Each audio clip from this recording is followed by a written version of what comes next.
Every new generation of Pokemon games adds something new that elevates the franchise to the next level, and the same thing happened in Generation 7 with the Alola Forms.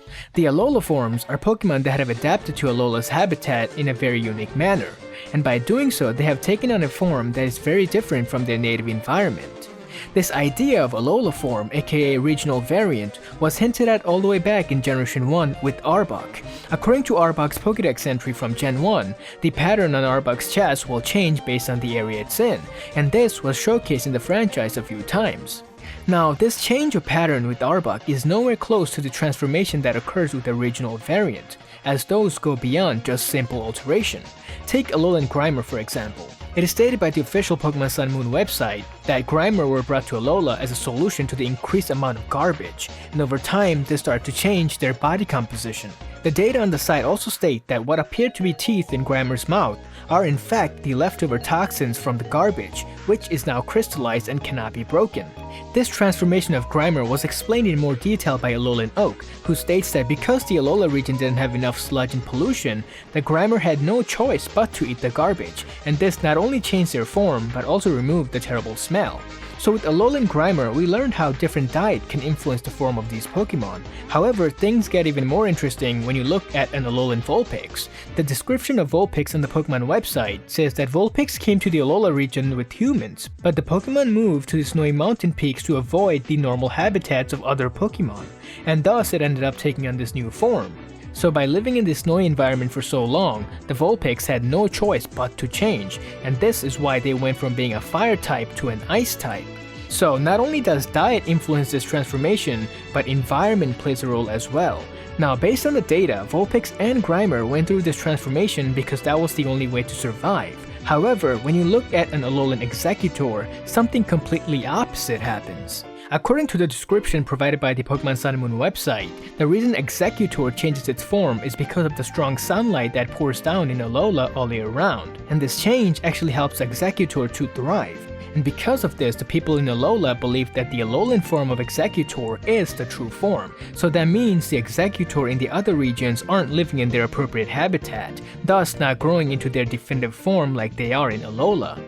This idea of Pokemon adapting, growing, and changing based on the circumstance falls under the theme of Pokemon Sun and Moon, and that's life. The Alola region as a whole is all about life, and the various forms of life, and to mold that into mechanics and features is what make the Generation 7 games so great. But Gen 7's Pokemon Sun and Moon aren't the only Pokemon games to show this successfully. The Johto games accomplished something like this back in Generation 2. One of the themes of the Johto region was about the interaction Pokemon have with other Pokemon, and this was exemplified through the breeding mechanic, which took advantage of the time system that was also introduced in that generation. This combination of mechanics and themes also appeared in Generation 3 with Ruby and Sapphire. One of the main themes that Ruby and Sapphire followed was nature, and the idea of the relationship between land and sea, and with Pokemon Emerald, land, sea, and sky.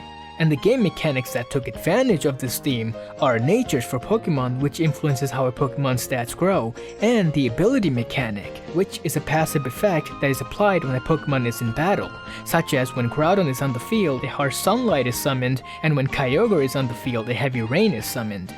This idea of using themes to impact the game mechanics continued in Generation 6 with X and Y, and the main theme that those games followed was beauty, and that was showcased through the character design and the environment of the Kalos region.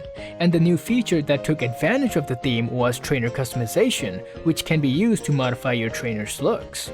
The mechanics and the features that are influenced from the theme of the games are still in the franchise today, such as breeding from Gen 2, abilities and natures from Gen 3, and the trainer customization from Gen 6, and the same thing might happen to Gen 7 with the Alola Forms, but if it doesn't, then there are tons of other things that Pokemon Sun and Moon did right while taking advantage of the theme, such as the way it tackled characterization, plot, new life forms, and the concept of trials. And all of those things revolve around the theme of life, and how life is influenced by friendship, families, meeting new people, following tradition, and facing new challenges. And that is what Pokemon Sun and Moon is all about.